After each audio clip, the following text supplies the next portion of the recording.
Bismillah. Waalaikumsalam warahmatullahi wabarakatuh. Ustaz, mohon pencerahannya. Ini sudah cerah situasi, sudah bagus. Mengenai peringatan Maulid Nabi Muhammad SAW, apa hukumnya? Dan bagaimana kalau umat Islam memperingatinya? Terima kasih atas pencerahannya. Waalaikumsalam warahmatullahi wabarakatuh. Baik, saya ingin kita paham dulu akar persoalannya. Al-Quran, surah ke-61, ayat yang ke-6, paling kiri sebelah atas. Quran, surah kedua Al-Baqarah, ayat 129, paling kiri sebelah atas. Kemudian Al-Quran, surah Yunus 10, ayat 57 sampai 58. Ditutup dengan At-Taubah di dua ayat terakhir. Taib. Sudah? Sekarang saya ingin coba kita membiasakan dulu untuk menilai sesuatu dengan penilaian secara ilmiah yang bersumber pada dalil-dalil yang ada, tidak sekedar menganalogikan dan main tebak-tebakan. Itu nggak baik dalam menyimpulkan hukum. Ya. Bismillah. Sekarang secara akademis, secara ilmiah, membahas sesuatu oleh para ulama diposisikan dulu, dispesialisasikan dulu dalam bentuk ta'rif namanya, definisi. Jadi kalau Anda ingin membahas sesuatu, kita harus sepakat dengan definisinya dulu. Ya, disebut dengan ta'rif. Ta'rif ini harus punya sifat jami' mani'. Jami' menghimpun semua unsur yang akan didefinisikan. Mani' mengeluarkan segala hal yang tidak terkait dengan definisi. Sehingga pembahasan kita akan fokus pada hal yang akan dibincangkan. Awas, hati-hati. Kita ingin berbicara tentang sesuatu, tapi kita tidak sepakat dengan definisinya. Bagaimana bisa menyimpulkan hukumnya? Dan kelemahan orang-orang sekarang, ketika berbicara hukum, dia tidak tahu apa yang dibincangkan. Sekarang misal, kita akan bertanya tentang maulid. Apa hukumnya maulid? Kita harus sepakati dulu apa itu maulid. Awas, ini penting ini. Banyak masalah yang muncul sekarang, tapi tidak disepakati tentang ini. Banyak orang bahas tentang hukum musik. Hukum musik begini-begini. Begitu saya tanya apa itu musik, bingung dia jawab. Apa itu musik? Anda mesti sepakat dulu musik itu apa. Di zaman Nabi apa yang disebut dengan musik. Zaman sekarang apa yang disebut dengan musik. Ketika Nabi menyampaikan hukum musik, apa yang dimaksudkan oleh musik di situ. Kalau antum paham tentang definisinya, maka keluarkan turunan hukumnya. Maka lebih mengerti di situ. Nah sekarang maulid. Apa itu maulid? Sekarang begini. Maulid atau maulud? Mana yang benar? Bukan Allah alam, harus dicari kita. Mana maulid atau maulud? Antum sibuk menilai, ini maulid tidak benar. Oh, jadi yang benar maulud. Maulud juga tidak benar. Masya Allah. Apa maulid, apa maulud? Baik, lihat. Kalau disebutkan maulid, itu waktu kelahiran. Waktu kelahiran. Awas, hati-hati nih ya, hati-hati. Ada kemarin saya lihat tulisan begitu bersemangat. Masya Allah, panjang-panjang nulis, ternyata salah paham. Pahamnya salah. Ya. Maulid itu ulang tahun. Bukan. Bukan ulang tahun maulid itu. Bukan ulang tahun, bukan peringatan ulang tahun maulid itu. Ingat baik-baik. Kalau pakai peringatan itu pakai Eid. Eid, Eidul Milad. Ya, hari kelahiran, peringatan hari kelahiran. Ulang tahun. Tapi kalau cuma maulid itu waktu kelahirannya. Awas, hati-hati ya. Hati-hati dalam memahami sesuatu. Kita mesti detil dan jeli dalam memahaminya. Jadi kalau disebutkan maulid itu waktu kelahirannya. Kalau disebutkan maulud, itu artinya bayi yang lahirnya. Bayinya yang dilahirkan. Nabinya. Kalau dalam konteks Nabi. Jadi kalau disandingkan dengan kalimat maulidun Nabi, artinya waktu lahirnya Nabi. Jelas ya? Kalau mauludun Nabi, maulud Nabi, itu artinya nabinya. Nabi yang dilahirkan. Jelas? Saya ulang. Maulid apanya? Waktunya. Kalau maulid Nabi artinya apa? Waktu Nabi dilahirkan. Baik, maulud artinya apa? Nabinya. Kalau maulud Nabi artinya apa? Nabinya yang lahir. Jelas sampai sini? Sudah. Ya, selesai pembahasan secara bahasanya. Nah, sekarang apa hukumnya maulid Nabi? Maulid Nabi nggak ada hukumnya. Karena waktu lahirnya Nabi. Bagaimana kita bisa melekatkan hukum pada waktu lahirnya Nabi? Lahir ya lahir. Jelas ya? Ustaz, apa hukumnya maulid Nabi? Antum kenapa? Apa hukumnya waktu lahirnya antum? Hah? Antum lahir apa hukumnya?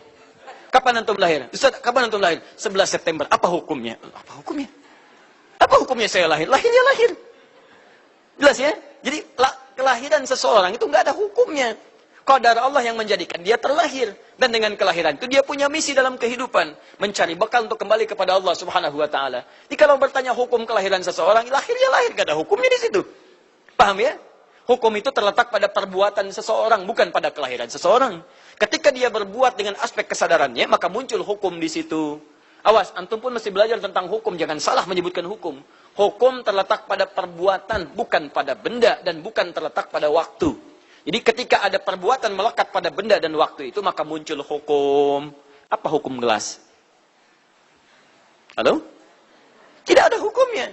Tapi kalau menyebutkan apa hukum gelas yang menampung kemudian barang yang haram yang digunakan gelas ini melakukan perbuatan haram, baru muncul haram. Apa hukumnya gelas yang digunakan untuk melempar orang lain? Haram hukumnya. Apa hukumnya gelas yang digunakan menampung air minum untuk diminum dalam keadaan yang sehat? Sunnah hukumnya. Jelas ya? Apa hukumnya golok? Golok digunakan apa? Kalau digunakan menyembelih hewan kurban, maka jadi sunnah hukumnya. Kalau golok digunakan untuk menyakiti orang lain, mengancam.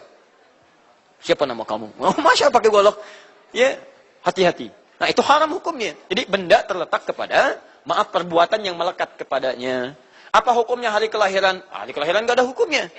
Yang melekat hukum itu bagaimana menyikapi hari kelahiran itu. Itu poinnya. Paham ya? Ketika ada perbuatan melekat kepadanya, maka di situ ada hukum. Maulud itu bayinya, berarti nabinya. Apa hukum maulud? Apa hukumnya nabi? Nabi yang lahir gak ada hukumnya. Jadi kalau Anda menolak maulud dengan pengertian seperti ini, maka Anda keluar dari Islam. Kalau dalam hukum seperti ini, saya menentang maulid Nabi, berarti Anda menentang kelahiran Nabi SAW. Saya menentang maulud Nabi, berarti Anda berhadapan dengan Nabi, Anda musuh Nabi. Jadi kalau Anda dimaksudkan dengan kata maulud dan maulid, Anda tidak bisa menentangnya, bisanya menerima. Saya menerima. Menerima. Kenapa? Karena dalam pengertian bahasa, maulid itu artinya waktu kelahiran. Maulud artinya nabinya.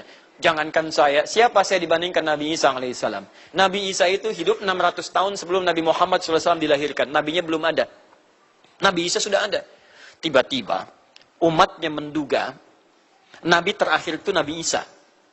Karena Nabi Isa punya sifat yang mirip di ramalan kitab, yang mengatakan Nabi terakhir itu punya sifat baik dengan masyarakat lingkungan sosialnya. Dan Nabi Isa itu lembut, luar biasa. Jangankan pada manusia, pada hewan pun, itu lembutnya luar biasa. Jalan dengan muridnya.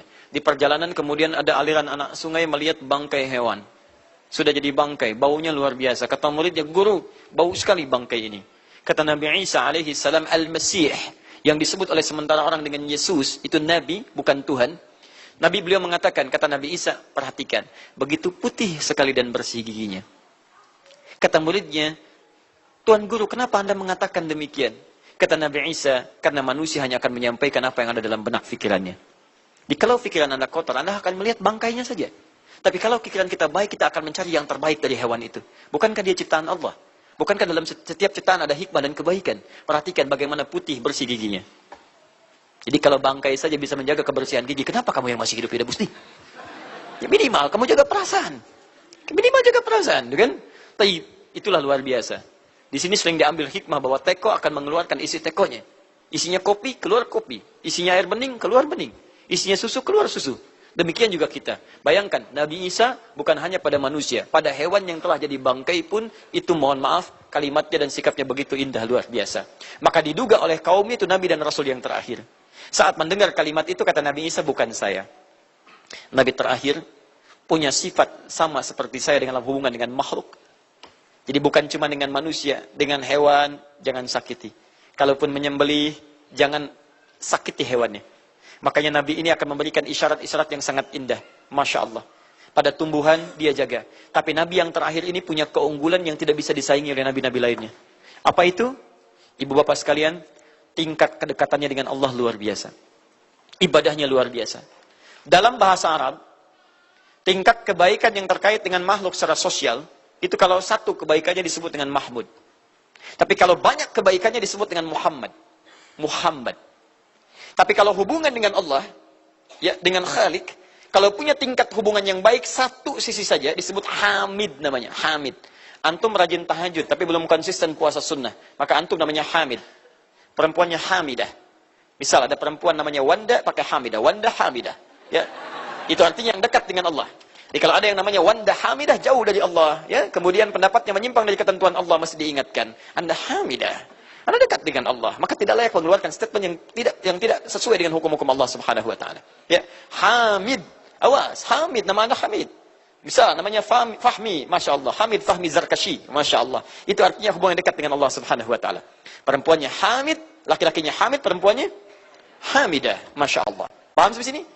Kalau bentuk superlatif, banyak ibadahnya, tahajudnya, sedekahnya, puasanya, segalanya, maka Masya Allah berubah kalimatnya. Dari kata Hamid jadi Ahmad. Ahmad. Maka Nabi Isa tidak menyebutkan kalimat Muhammad, tapi menyebutkan kalimat Ahmad. Karena kalau disebutkan kalimat Muhammad, nilainya serupa dengan beliau. Punya nilai kebaikan yang sama. Nabi Isa baik pada hewan, Nabi Muhammad baik pada hewan. Kata Nabi, lihat, kalau Nabi Isa sudah jadi bangkai. Nabi Muhammad ketika hewan akan disembelih pun, disembelih. Kata Nabi, jangan sakiti dalam penyembelihannya. Tajamkan dulu pisaunya. Ketika menyembelih, jangan lakukan berkali-kali. Kata Nabi, tajamkan, begitu antum kemudian sembelih, seketika selesai. Cari urat yang membuat cepat darahnya keluar. Nabi itu. Dan dalam menajamkan itu, antum jangan memperlihatkan depan hewannya. Tidak boleh. Kandidat selanjutnya, siap-siap ya. Masya Allah, tidak boleh. Oh, saat kurban tuh. Kadang suka lupa antum tuh. Ya, dibawa sini, ini masih begini-begini tuh. Itu menyakiti hewan secara psikologis. Nggak boleh, nggak boleh. Ya, awas. Ya, tayyib. Tumbuhan, lihat. Tumbuhan. Nggak boleh dalam keadaan perang. Perang itu kan luar biasa dahsyat. Emosi memuncak, segalanya ada. Tapi Nabi katakan, jangan rusak tanaman. Dahsyat, cuma dalam Islam. Itu yang 212 tahun lalu itu, Masya Allah, nggak ada yang nginjak rumput, nggak injak macam-macam. Ya, itu yang kameramen yang nginjak rumput tuh. Ya, kameramen nginjak rumput tuh. Yang kameramen begitu diinjak, dimunculkan di media gitu kan. Wah, tapi lihat betapa rapi, bersih. Itulah Islam. Tapi jangan cuma 212 saja. Ya, 312, 412, 484 dan sebagainya. Jadi, semua yang ada setiap hari kita jaga. Ada tumbuhan, jaga. Yang praktekkan negara lain. Di New Zealand ada tumbuhan, antum sedang ngidam. Papa pengen daun itu, tunggu sampai jatuh. Gak bisa diambil. Begitu diambil, denda. Padahal yang punya teorinya Islam. Tapi hubungan dengan Allahnya, itu bukan Muhammad, tapi Ahmad. Makanya Nabi Isa mengatakan, wa mubasyara birasulin ya'ti min ba'di ismuhu Ahmad. Saya kasih kabar gembira. Rasul terakhir bukan saya. Tapi seseorang yang nilai ibadahnya lebih daripada saya. Jaminan surganya sudah ada. Bahkan turun surah kepadanya. Inna a'tainakal kautsar. Dirinya dijaga dari kesalahan, maksum. Sifatnya luar biasa baik. Tapi itu tidak menghentikan dia untuk mendekat kepada Allah dengan sifat yang luar biasa. Kata Sayyidah Aisyah di Al-Bukhari, nomor hadis 2010 sampai 2012. Ya Rasulullah, alam takun ma'suban. Alam takun mazmunan. Lima hakadha. Kenapa sampai bengkak-bengkak begini Anda tahajud? Bukankah Anda dijamin masuk surga? Dijaga dari kesalahan. Apa kata Nabi? Afala akunu abdan syakura. Apa aku nggak boleh jadi hamba yang bersyukur kepada nikmatnya Allah Subhanahu wa taala.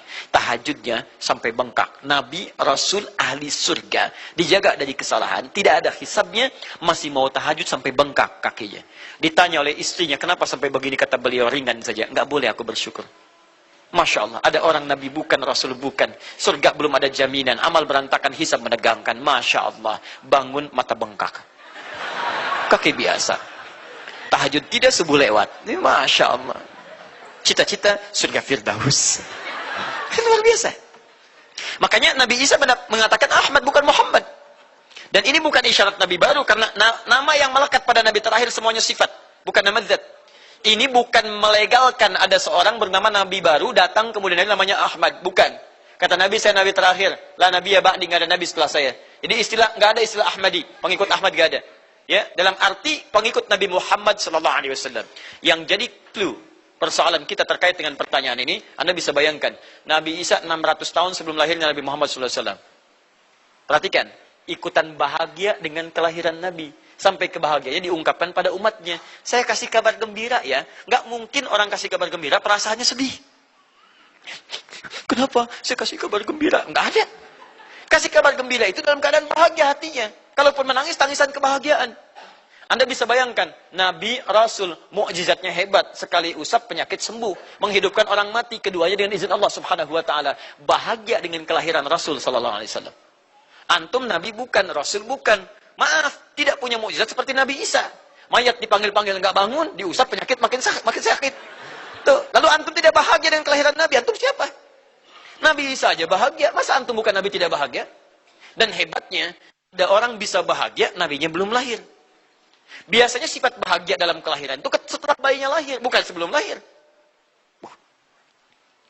Alhamdulillah, alhamdulillah. Akhi, kenapa antum? Alhamdulillah, saya punya anak laki-laki, namanya Abdurrahman. Kapan? Nanti setelah menikah. Ini Masya Allah. Nikah aja belum, kenapa bisa memberikan kabar gembira? Antum kenapa, akhi? Itu dia, akhi boy tiba-tiba seperti itu. Orang bingung. Akan bubar pengajian kalau ustaznya begitu. Ya. Jadi, mustahil ada orang memberikan kabar gembira ketika bayinya belum lahir. Tapi kemuliaan Nabi Muhammad SAW menjadikan seorang Nabi Isa belum lahir, nabinya sudah merasakan gembira dan memberikan kebahagiaan pada umatnya. Kalau bukan Nabi Muhammad, mustahil. Ada kemuliaan tersendiri bagi Nabi Muhammad SAW. Setiap Rasul menantikannya. Nabi Isa menantikan. Masa antum tidak menantikan itu? Jadi kalau ada orang menolak maulid dalam arti waktu kelahirannya, maka dia telah ingkar pada Nabi Muhammad SAW. Maulud Nabi Ibrahim AS. Antum kenal Nabi Ibrahim? Oh, Masya Allah. Luar biasa.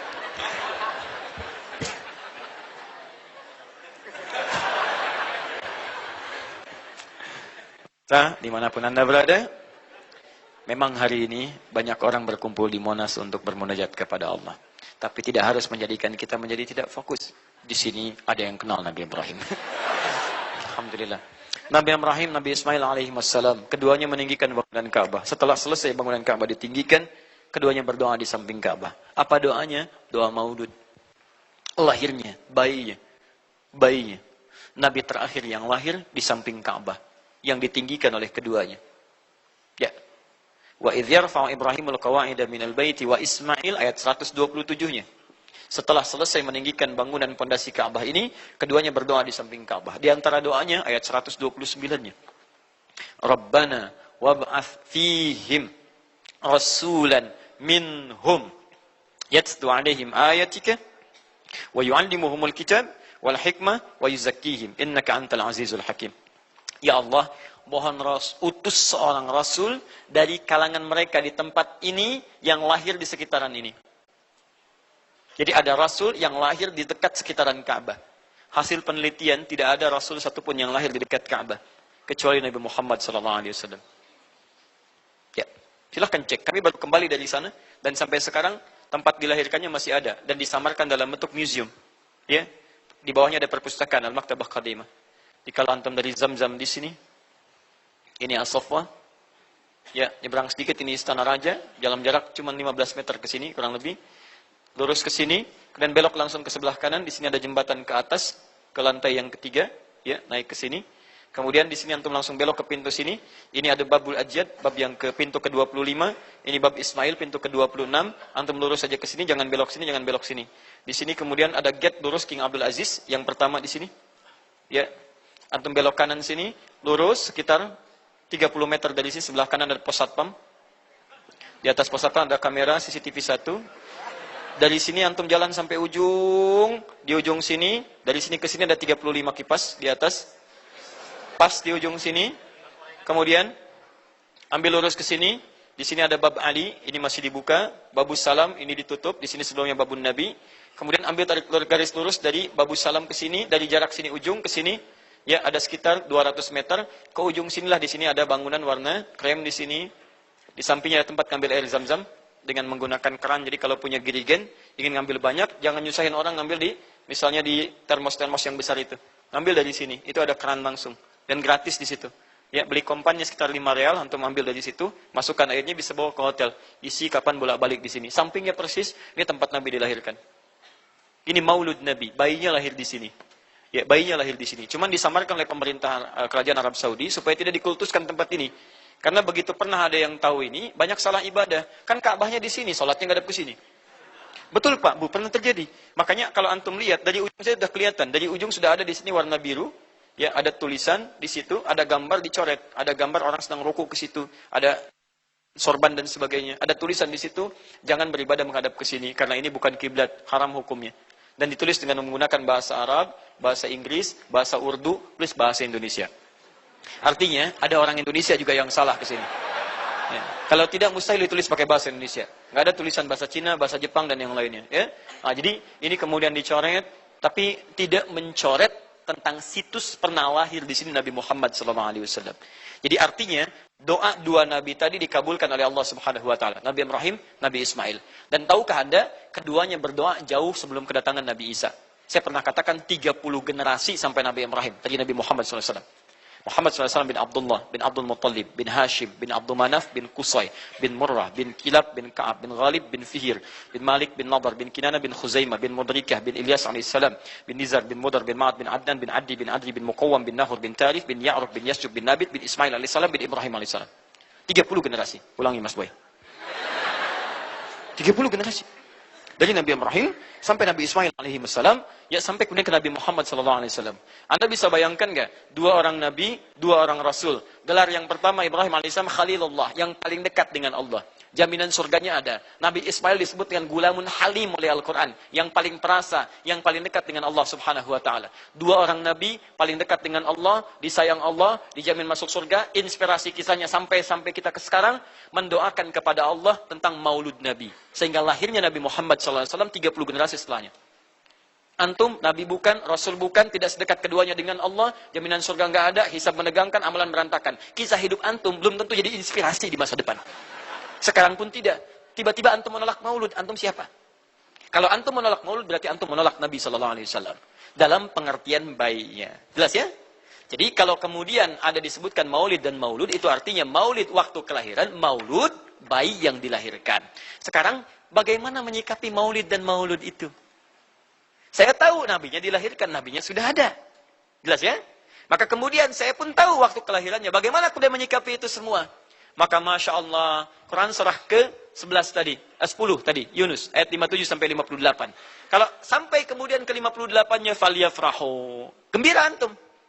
Gembira, bahagia, silahkan. Ya, masa tidak gembira? Nabi Isa gembira, kita tidak gembira. Ya, Nabi Ibrahim gembira, kita tidak gembira. Nabi yang tidak melihatnya gembira. Masa kita yang mendapatkan bagian Nabi tidak gembira? Jelas ya?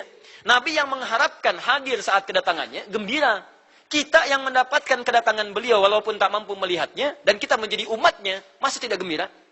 Umat dulu bukan bagian umat Nabi Muhammad, karena Nabi Muhammad tidak hadir di zamannya. Gembira dengan berita kedatangan Nabi Muhammad, padahal nabinya belum datang. Masa kita yang jadi umatnya, yang nabinya telah kemudian kita dapati, walaupun tidak melihatnya, masa kita tidak ikutan gembira? Maka pertama kita mesti gembira. Maka yang kedua, bagaimana mengekspresikan kegembiraan itu? Maka contoh-contoh dari Nabi SAW, bagaimana mengekspresikan kegembiraan-kegembiraan dengan Nabi SAW itu, pertama Nabi sendiri menyikapi hari kelahirannya dengan berpuasa. Di hari Senin. Jelas ya? Ini bagi Nabi sendiri pribadinya. Nanti jadi hukum untuk kita. Maaf, saya akan tafsirkan lebih luas karena ini jadi hukum-hukum turunan. Ketika Nabi puasa di hari Senin ditanya, ya Rasulullah kenapa engkau puasa? Kata Nabi, dzaka yauma wulidtu. Bima makna? Ini adalah hari aku dilahirkan. Hari aku dilahirkan. Jadi ini hukum kelahiran. Kalau antum misalnya masuk pada hari dilahirkan, boleh antum ikuti sunnah Nabi SAW. Apa sunnahnya? Puasa. Puasa. Kenapa puasa? Nabi SAW mencontohkan puasa. Hari Senin beliau puasa. Ketika antum puasa Senin, bukan cuma puasa sunnah, tapi ada nilai di situ. Nah, kalau hari lahirnya antum bertepatan dengan hari yang tidak diperkenankan puasa, seperti Jumat misalnya, hari kita bahagia, maka kata para ulama, ambil hikmah dari nilai puasa itu. Puasa itu kan dua hikmahnya. Satu, meningkatkan ibadah yang baik. Kedua, mencegah maksiat. Silahkan cek. Bukankah saat puasa ibadah antum meningkat? Silahkan cek. Saat puasa. Jangankan yang fardu, yang sunnah dikejar kan? Jangankan Quran yang dibaca, Al-Quran dibolak-balik. Maksiat ditekan. Tidak ada orang puasa maksiat. Tidak ada. Ya, bahkan pelaku maksiat pun saat puasa, libur maksiatnya. Minimal takut batal puasanya. Jangankan maksiat, maaf, mencela orang pun dia tahan. Berdusta dia tahan. Jam 5 bu, tinggal 1 jam mau buka. Dicela orang habis-habisan. Oh, nggak balas dia. Kenapa nggak balas? Kan biasanya antum keras. Habis maghrib. Oh, habis maghrib. Luar biasa. Habis maghrib tuh. Begitu maghrib lupa. Habis maghrib lupa. Ya, kenapa? Dia jaga. Jadi hikmah orang puasa itu kalau sudah puasa, ibadahnya meningkat, maksiatnya hilang. Jadi kalau antum ikut rajin puasa, ibadah tidak meningkat, maksiatnya tetap ada. Ada yang salah dengan puasa antum. Makanya ketika datang hari kelahiran, Sebetulnya yang paling tepat, kalau antum bertepatan dengan waktu-waktu sunnah puasa, antum puasa. Senin, antum puasa. Tapi kalau tidak bertepatan dengan waktu itu, hikmah puasa yang antum ambil. Antum koreksi diri sampai dengan hari kelahiran itu, berapa banyak ibadah sudah antum kumpulkan, berapa maksiat antum harus tangisi. Itu hikmah terbesarnya. Bukan rame-rame. Tiup lilinnya, tiup lilinnya. Masya Allah, lilin ditiup, maksiat terus muncul. Apa faedahnya? Kasihan lilin tuh, udah dibakar, ditiup. Dan antum yang salah. Paham ya, teman-teman sekalian? Nah, sekarang bagaimana para sahabat menyikapi kelahiran Nabi Sallallahu Alaihi Wasallam, kedatangan Nabi Sallallahu Alaihi Wasallam, dan menyikapi keberadaan Nabi Sallallahu Alaihi Wasallam. Bukan cuma lahirnya, tapi setiap kedatangannya. Nabi datang dari Madinah, dari Mekah ke Madinah disambut oleh para sahabat yang ada di sana. Nabi datang dengan perang Tabuk, dari perang Tabuk disambut oleh para sahabat di sana. Tala al-badru alaina min thaniyatil wada'i, wajaba syukru alaina mada'alillahi da'i. Masya Allah, disambut dengan madid. Bukti kesenangan mereka kepada Nabi Sallallahu Alaihi Wasallam. Ada yang memuji Nabi Sallallahu Alaihi Wasallam seperti Hasan bin Thabit, buat puisi-puisi memuji Nabi. Seperti Zuhair bin Abi Salma, tadinya musuh Nabi, begitu masuk Islam memuji Nabi Sallallahu Alaihi Wasallam. Ada yang lagi kemudian menghormati Nabi dengan kedatangannya, dengan mengikuti Nabi kemanapun. Nabi mencontohkan, amalkan. Nabi mengajarkan, ikuti. Masya Allah. Begitu Nabi meninggal, diabadikanlah kemudian nilai-nilai penghormatan itu. Ada yang menulis sejarah tentang Nabi. Ada yang menulis pujian kepada Nabi dalam bentuk solawat. Ada yang menulis tentang amalan-amalan Nabi. Ada yang menulis tentang pengajaran-pengajaran Nabi. Dikumpulkan dan sampailah itu kemudian kepada kita semuanya. Dan itulah cara terbaik menyikapi tentang maulud dan maulid. Apa cara terbaiknya? Keluarkan ayat-ayat Qur'annya. 1. Quran surah ke-33 ayat 21-nya. Laqad kana lakum fi Rasulillahi uswatun hasanah. Sungguh ada pada diri Nabi Sallallahu Alaihi Wasallam suri teladan terbaik untuk kita. Maka jika antum misalnya hadir momentum kelahiran Nabi Sallallahu Alaihi Wasallam, maaf, biasanya kalau ada momentum-momentum tertentu orang bersemangat untuk mengingatnya. Silahkan cek. Hari pahlawan, ingat para pahlawan. Hari pahlawan berakhir, tidak ingat lagi. Hari kemerdekaan, ingat sampai pinang dipanjat-panjat. Ya, begitu dipanjat, kenapa panjat pinang? Masya Allah, menghormati pahlawan. Hari pahlawan sampai naik panjat pinang. Luar biasa. Ada yang tarik tambang, ya, menghadirkan energi para pahlawan. Antum bisa bayangkan, momentumnya ada, begitu hilang itu semua, tiba-tiba hilang lagi kemudian ingatan kita. Artinya, selalu ada momentum untuk mengajak kita mengingat sesuatu. Begitu Ramadan, ingat lagi amalan. Hilang Ramadan, hilang lagi kemudian amalan. Nah, jadi apa yang terbaik dihadirkan? Ketika ada momentum itu, maka para ulama kemudian mencoba untuk menampilkan nilai-nilai tadi untuk mengembalikan kita pada tuntunan Nabi Sallallahu Alaihi Wasallam.